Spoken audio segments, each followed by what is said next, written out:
Okay, okay, good, good, good. Well, this is pretty much just a quick tutorial on how to use a program that I love a lot. I actually use it quite often in when my faculty members or when I have SMEs or consultants that are used to voice over PowerPoint. I always try to encourage them to use this software, and it's called iSpring. Are you guys familiar with that? No, no. Yes, Sam? I am. I've never used it, but I'm very familiar with iSpring. Okay, great, great. So real quick, for like maybe the next 30 minutes, I'll go ahead and outline the features that you and maybe an instructional designer, if you're working with one of those, can integrate within your PowerPoints to interject the knowledge checks and just some interactive learning objects. I'll introduce you to the iSpring program, but we're only going to talk about a few components of the program. It's a wonderful tool that, it adds anything that has to do with engaging to a PowerPoint slide deck. And during this brief introduction, I'll just cover knowledge checks as well as iSpring's capabilities when designing content that requires instruction of an iterative process, which is also called branching. Here's what we'll cover a little bit more in detail. I'll provide a brief overview of course, the quizzing. And when I say knowledge check, I really just mean quizzing. That's all. We just call it knowledge check because they're adults and adults don't like the word quiz. Then we'll go ahead and progress into how to create the quizzes or the knowledge checks really quick, just briefly. And as feedback is always essential, I'll quickly go over a few feedback options that you can incorporate with your iSpring. Next, I'll discuss how to select appropriate settings to make certain the results are reflective of your training objectives or your course objectives, whichever suits your needs. And we'll then explore and view some examples of dialogue simulations. Dialogue simulations are branching scenarios that can bring to life any lesson. Not sure if you guys are familiar with branching, but I love branching. It makes you feel like you're actually there. And lastly, I'm sorry, Keyonda. What is branching? Can you explain that? So sure, absolutely. And interrupt me anytime. Branching is when you have a scenario that someone is going from step A to step B to step C. So you say, okay, I'm a new employee here. What do I do? And your next step would be, oh, you can go to HR to get your paperwork. Well, once I go to HR and get my paperwork, what do I do next? Well, you fill out these forms, and then who do I turn these forms into? That's a branching scenario. Does that provide clarity for you, Corinna? Thank you very much. You're welcome. The last thing I'll go over, and you can interrupt me if there's any terms I'm using that you're not familiar with, just stop me and I'll clarify it for you. The last thing we're looking at is SCORM. And are you all familiar with SCORMing? Yep. So I've heard the term, but I'd love it for you to explain. Yeah. SCORM is shareable content objects. It just makes everything viewable for any LMS. So if you have a DVD that's playing, we want to make sure that that DVD can play in any DVD player, right? That's the same thing that SCORM has done for online courses. It's made it so that your course can play in any LMS that is SCORM compliant. Not just any LMS, but it has to be SCORM compliant. I did have an option for you to put it in the chat box, but since I can see you all, I'll just ask you to raise your hand. How many of you are familiar with online course authoring tools by raise of hand? Just any type of familiarity. Okay, Corinna, okay, so Corinna's my new newbie. And Leland, how familiar are you with course authoring? Are you very familiar? Not so much, somewhat? I'm going to say I'm somewhat familiar. Okay, and Sam? Just took a second to unmute. Yeah, I mean, I think as we discussed briefly, but yeah, sticking to the script here, I am very familiar with online authoring. You're so funny. All right, great. So I used IFRS 16 just because it was familiar to you guys, and I just wanted to make it seem a little bit more realistic for you as we go through some of these components.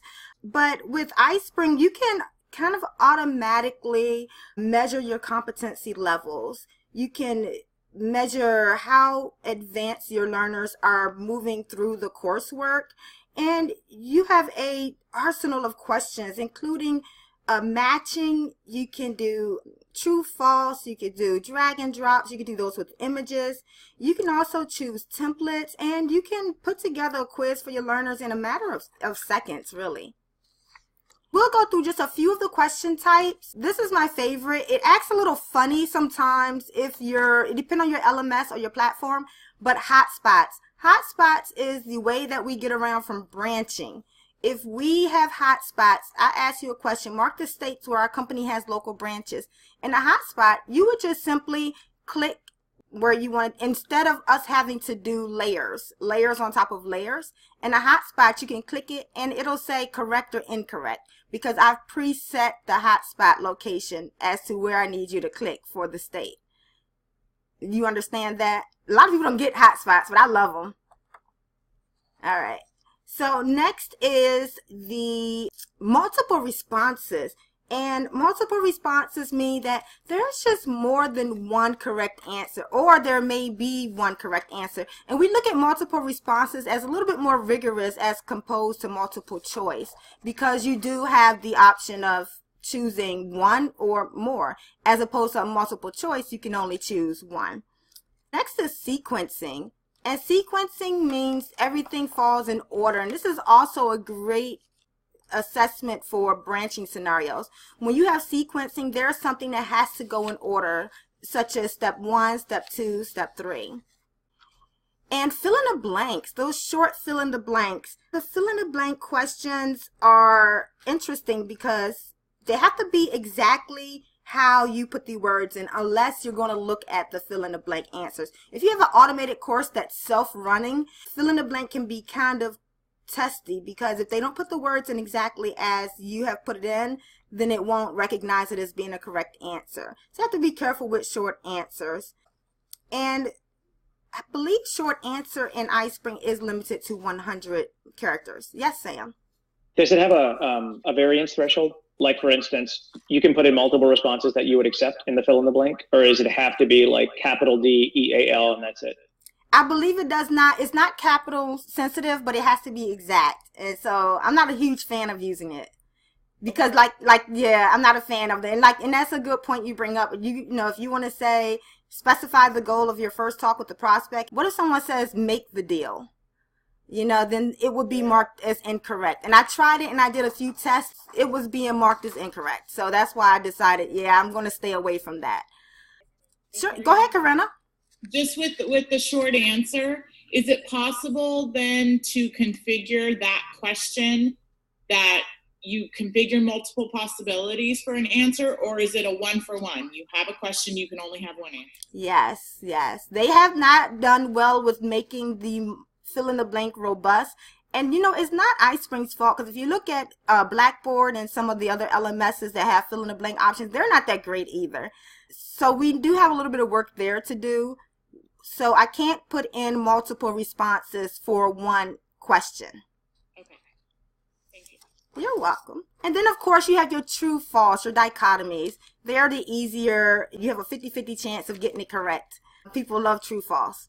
Oh, select from a list. The list selections. I like list selections because it's very similar to multiple choice. You get a variety of questions. You get a variety of options, but it just switches it up. And it also allows it to be in a paragraph form, unlike multiple choice. So if you have a paragraph that you're typing up and you want to fill in the blank, but you don't necessarily want them to type in the word, because we see the issues with typing in the words, and you just want to give them certain words that they can pick from within the paragraph, this is a great option to choose, and it works seamlessly. I use it quite often. And then, of course, there's the fill in the blanks. And the fill in the blanks, they have a character limit of 100 as well. And fill in the blank, you will have those same issues as you do with the short answer. So I'm kind of on the fence about fill in the blank versus short answer, and I just stay away from them. Drag and drop. You can drag and drop words from a word bank. I've seen it used in that way, and I really like that. If you have a word bank and you want to drop it into your paragraph to fill in those blanks, as opposed to typing in the words or having a drop down selection list, that drag and drop into the using a word bank is what it's most efficient at. And you can also use it for images, and that's for our visual learners. Our kinesthetic learners will get a real kick out of the drag and drop for the word banks, but our visual learners, they really love the images, to match up the images, dragging and dropping them into their respective locations. Likert scales, just like I kind of asked you guys earlier, how comfortable are you with getting your level of improvement into something? We usually use that for surveys. We don't usually assess those in a way to see if you are effective at meeting the learning objectives. We usually try to stick with that for a survey, just to get a feel or a sense of how the climate or the environment is of our audience. And this is a long essay. Long essays, like I said, I'm on the fence about anything that you have to type in when it comes to iSpring. But if you're monitoring your course and you don't have it where it's graded and you're going in to look at your long essays, that's fine. I've also done it where it's linked into a Word document and they uploaded it to the actual LMS, just to avoid that altogether, where you ask the question and then link it to a Word document and they they answer it in Word and upload it to the LMS, just to not get any confusion. Are you guys have any questions? I do have one question. I heard Sure. you say something and I didn't quite catch it. About Sure. Like, was there a certain question type that's what it's called? Mm-hmm. These are all the question types that, not all, I think I left out maybe 2 or 3. These are all the question types that you are able to put into your PowerPoints. Right. So one question type is called Likert. Likert scales. Yeah, it's like Likert. ERT. Yeah, I'm sorry, I didn't know you didn't understand what I was saying. Yes, the Likert scale. Likert scale is a... I'm sorry, what are we talking about now? So okay. Yes, Corinna. Yes, a Likert scale is from 1 to 5. How do you feel about this? From 1 to 7, how do you feel? And the guy who invented these scales, his name was like James Likert or something. Got it. That makes much more sense now. Okay, thanks for asking. Any more questions? I'm good. All right. Well, I'm not using the chat box because I'm sharing my screen, but I want you guys to take a moment to match the following items with their descriptions. Say, I know the numbers are out of order, but that's just because I actually took this out of a iSpring presentation. If we were to say a hotspot, which one do you think hotspot would go with? Corinna, I know it's not fair, but I'm gonna let I know all this, so I'm gonna let you. I know this one. Is it D? That's right. Good job. And sequence. Anyone? Leland, I want to hear from you. Sequence. That's going to be C. There you go. Multiple choice. I didn't go over it, but I didn't go over it because everyone knows multiple choice. Oh no, this one, because you have multiple choice and multiple response. Right. Multiple choice is going to be. Multiple response is going to be either B or A. Yeah, which one? Well, B and A, they are identical. So one of your answers is. Oh, I screwed up. That was my fault. So it's supposed to be, select all current or correct answers from several alternatives is multiple responses. Select only one correct answer from several alternatives is multiple choice. So instead of all, I should have put one. But you guys understood where I was going. Yeah, we got it. You got it. All right. So how many characters does iSpring allow for short answer? C. Corinna, you said D? No, I said C. C? Is it 100? Everyone agree? You referenced a 100 character limit, so I'm going to say C. Yes, that's correct. It is C. It is C100. That's how many characters iSpring allows for your short answers. Leland don't get to see my competitive side. It's like, calm down. Oh no, that's good though. It's good to be competitive. That's how you learn too. Most people learn through competition. Creating your knowledge checks. One of the best things about PowerPoint is your ability to handle like a variety of those third-party add-ins, those third-party tools. And just like I said about the branching and the quizzing scenarios, it's a great tool for presenting information rather quickly. And it comes in a variety of formats. It does meet the needs of all our learners. And it's also 508 and 504 compliant. So it's ADA compliant for iSpring. Even though in the notes section, I still try to encourage faculty members or SMEs or content authors to still put their scripts in with the notes just to make sure that we meet all the needs of our learners. So first, if you want to create a quiz in iSpring, you would just select it. Once you download the iSpring software, you would select quiz, and then that will take you to this screen once you select quiz, and you have the choice to do either graded quiz or you could do a survey. And surveys are not typically graded, of course. They're just used to get a feel or a measurement of the environment, and then the graded quizzes are most commonly used. And you have two views. You have your form view and your slide view. Now, form view is preferable for me. Some people like to design in slide view. For me, it could get rather confusing really quick. I'll show you why. In form view, it looks like a form. You just fill out the form. Here's the question. Choose whether the statement is true or false. You can write your question here underneath, and then you can select the correct answer, and you can select on the right side, which I don't have it visible here. It either says shuffle or if you just want them to remain static. And just to clarify, if you were to select shuffle, that means each time a different learner was taking this knowledge check, it could be a different, well, with true or false, how would that, like, if it's shuffled? It'll still shuffle it. It'll say either false, true, true, false. Yeah, it'll still shuffle it. Just the order. Yes, yeah. That's why some of the questions I asked earlier, they had the numbers were like 4, 2, 1, 3, because I had it on shuffle. Okay. Yeah. Thank you. It's not smart enough to really distinguish what kind of question needs to be shuffled or not. It just says shuffle everything.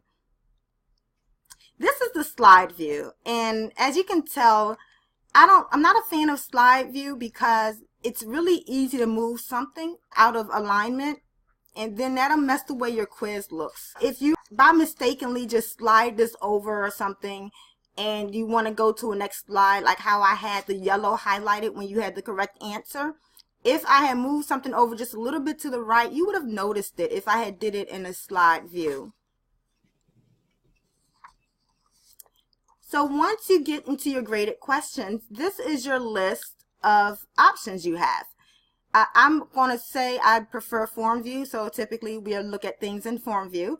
And these are the questions you have in iSpring 9. This is the newest version of iSpring. My favorites that I like to use, of course, is multiple response because they just demonstrate much more rigor. And I also like the drag and drop in the hotspots. I love hotspots. I like sequencing if it's appropriate. Those are pretty much the ones that I prefer to use.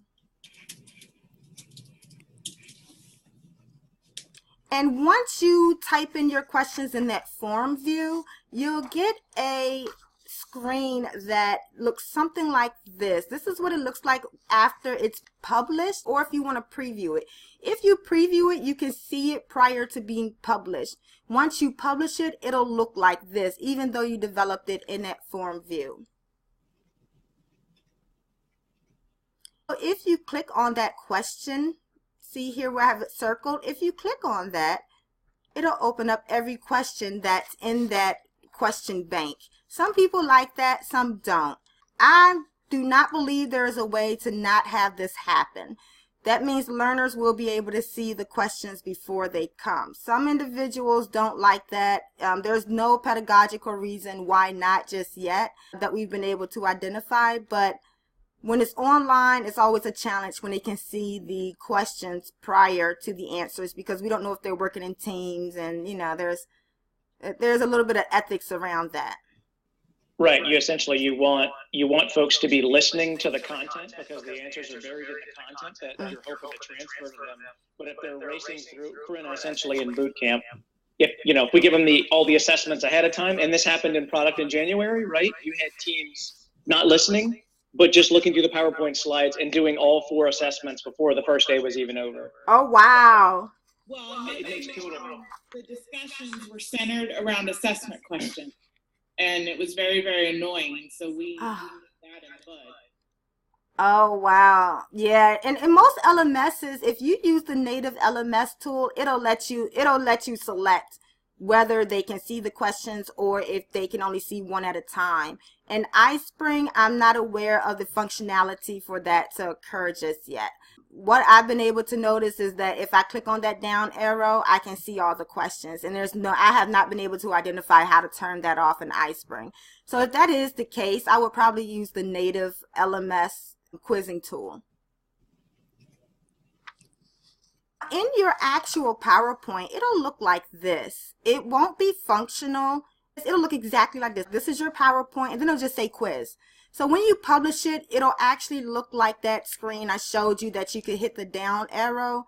Once you publish it, it'll publish out correctly. But looking at it during development, it looks like this, and some people are confused. They're like, why is it not working? It's not going to work until you publish it, and that's when you can see how your work is. Or you can just hit preview, and that way you can preview your presentation prior to going through the whole publishing process, especially if you have a 100-slide deck. 100-slide deck can take probably, depending on your upload speed, 10-15 minutes. Now once you go to publish, you go back into the iSpring screen where you created the quiz. In this screen here, I would click iSpring at the top, and then I would go into the quiz and hit publish. Now it gives me these options here. I have not messed around a lot with the iSpring Cloud. To me, it works kind of funny. I don't know if it's just because it's new. I tried to do some things on it yesterday, and it wasn't acting quite right. iSpring Learn is their LMS, so that's something you probably won't use. That's their own LMS that they have. So you'll most likely use LMS, or you'll use Word if you're doing any storyboarding. You can publish it out to a Word document so that you can share with the client. And then the web. The web is if you're uploading to a FTP. Now, feedback. Just to get into a little bit more about the feedback. In the form view where you were creating your quiz, there's 2 options at the bottom. You have options, and then you have feedback and branching. And you have feedback, it says correct or incorrect. If you have multiple tries, you can change it to say whatever you want it to say. They are all customizable. You don't have to leave it with just that. And they're customizable by selecting options. And then you go in and you change it to say what you can say, great job, or you're almost there. And when we say branching, that means if it's correct, do we want them to go to the next slide? If it's incorrect, do we want them to go to a specific slide? Let's just say they got it wrong and the question is linked to slide number 6. I can branch them back to slide number 6 where they can go and do a quick review, or I can branch them to a review slide where I can review all the slides I did in that lesson. I use that quite often. I like branching in the feedback. And that's properties, so that you can change the language of your feedback. So correct, incorrect, but it can say whatever you want it to say, really. And this is how it looks once it's published. Once it's published, it has a little bit of cleaner look, but as you can see, incorrect, and I have this on multiple tries, so they have an option to select try again. And once they get to try it again, if they get it correct, then they can hit continue. And continue, I have it branched to where they will go to the next slide. Now the options tab. The options tab would give you an opportunity to send the results to your email or to your faculty member or your SME or your manager or supervisor's email. It's pretty much having to deal with how do you want your results to be published out. If the user fails, where do you want that to go? If they pass, where do you want that to go? Usually we send it to an email. Or if it's not graded, we just leave it blank and it doesn't matter. We'll still let them move on. And this is what a pass slide looks like. So you guys have any questions? So I do. But I'm going to let Sam go first. Go ahead, Sam. Thank you. So if I understand correctly, if I was paying attention well enough, which I hope I was, if not, we'll blame it on something else. The iSpring is basically essentially seems like a is it a third-party app plugin for PowerPoint, or is it a standalone? So it's a plugin. Okay, like the old Articulate presenter. So yes, yeah, exactly. Okay, so with that said, I'm wondering if one of the solutions to the issues that you brought up earlier about clients or learners being able to hit the drop down in the PowerPoint and seeing the list of questions, I wonder, is it possible to layer a similar coded box, like a shape in PowerPoint? Could you layer that on top and try to color it, make sure the colors are similar? And maybe would cover it up so they wouldn't know to click there? You can't, because you don't see that until you publish it. This is post-publish. This is not inside the PowerPoint that I'm taking the quiz. No. This is the learner. You're not taking the quiz as a developer. The learners are taking the quiz. So what you see what I mean? So we see that drop-down box post-publish. Now, if it was pre-published, I'm all for it. Yes, let's take another little box and cover it up. I'm all for that. But we don't see it until post-publishing, unfortunately. And that's when the learners can see, if they're smart enough to hit the drop down enough, they'll see. Okay. They can see all of the questions. I need to look further into that, but as of now, I have not been able to turn that off. Okay, cool. That was my question for now. Okay, great question. Corinna? So my question, first of all, I need to know, do you just have this PowerPoint, or do you actually have the application that you could go into the application and show me something? Sure, I can actually take it. Well, I have to go to my website if that's okay. Show you some iSpring stuff. If you want, we could take these last few minutes and do that so you can see it in action. I would, just because I'd really like to know when you are in the application and you look at it, what are some basic navigation, just to get started, like where you would go or how does it look? Because presenting from a deck is cool, but I'd really like to see it live and what I agree. And I was nervous about trying to show the full on, to show it in the actual software because of the platform that we're using. Sometimes it doesn't translate very well over the platform. I'd like to just, if we could. Sure. So let's go to some of the knowledge checks. I believe I have a interaction, maybe not. Quizzes, no, branching. I do. I have an iSpring 8 presentation here. So this is not in a PowerPoint. I did publish this out as an individual piece, but it can be implemented into your PowerPoint, but you can't develop it outside of PowerPoint. You can publish it as a standalone item, but you can't develop it as a standalone item. Okay.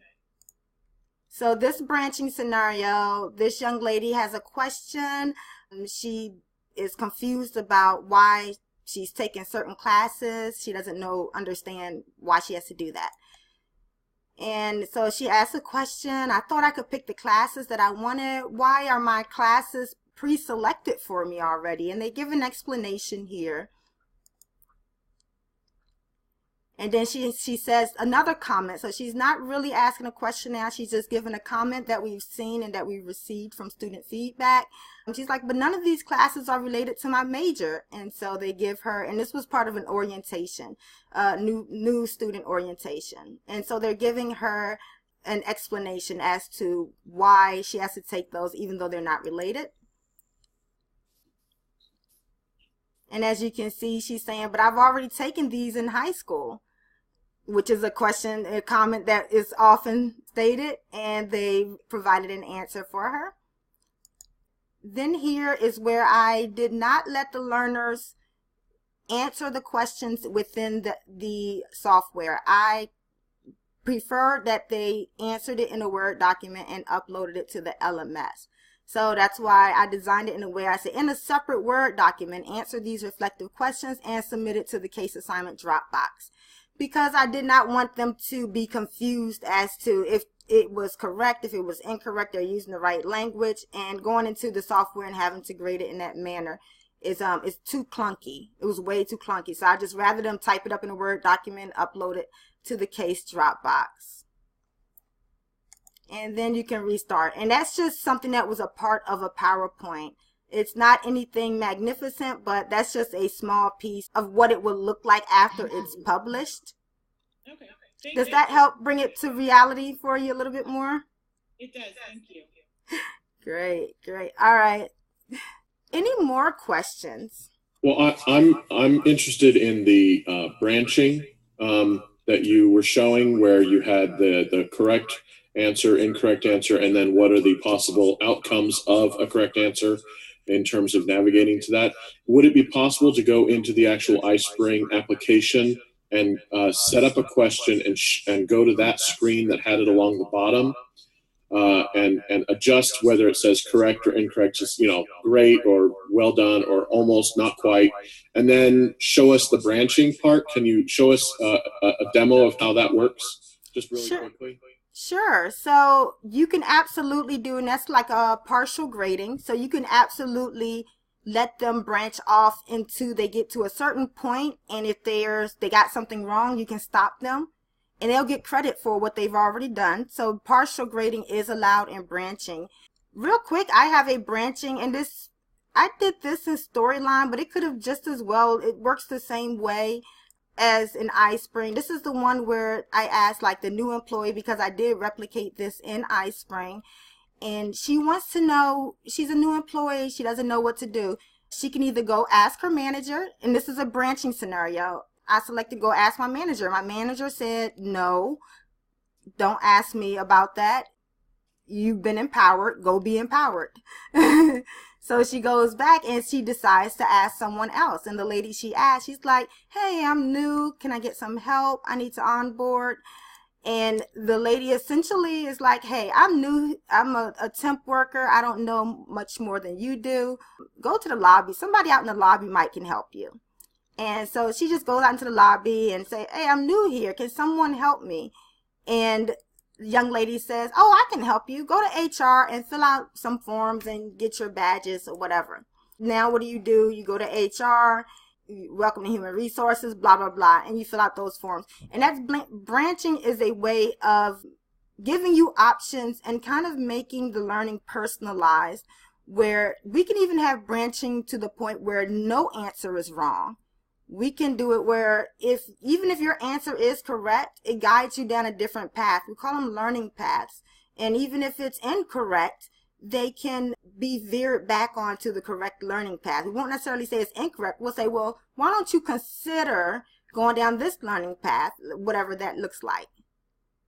Is that helpful, Leland? Yes, thank you. You're welcome. All right, any more questions? All right, well, that's just a brief overview. I don't want to take up too much time because, of course, this is a robust tool and we could be here all day. But that's just to show you what that tool can do. If you have a voiceover PowerPoint, or you have SMEs or consultants that are just addicted to voiceover PowerPoint, you may want to consider downloading iSpring and playing around with it just as a trial. You get, I think, a 90-day trial on it or 60-day trial on it, something like that. And you can mess around with it and see how you can spruce up those voiceover PowerPoints. This is what we're trying to avoid. We're trying to get out of the voiceover PowerPoint era and move into more engaging and highly effective courses that are measurable. Yeah, that's well done. Keyonda, let me ask you a question. Kind of, if you guys are all comfortable jumping out of the actual, you were training us, you were doing a live training. It's almost like Inception, a training within a training, right? Like you were just doing a training on how to use the tool. But if we could, if my team's okay, I'd like to jump outside of, if they don't have any more questions specific to the training, I'd like to jump outside of that, bring us back to 30,000 feet about the training role. You guys good with that, Leland and Corinna? And how am I doing on time, guys? I know I can't believe that was nearly 40 minutes. Did I do that right? It started at 12:30? Yes, that's correct. That's why I said, okay, we can end it now. Yes. That is not a bad thing. It did not feel like 40 minutes, and I'm not blowing smoke. But I just want to be respectful of time. We have about 17 minutes, it looks like. I think going back to high level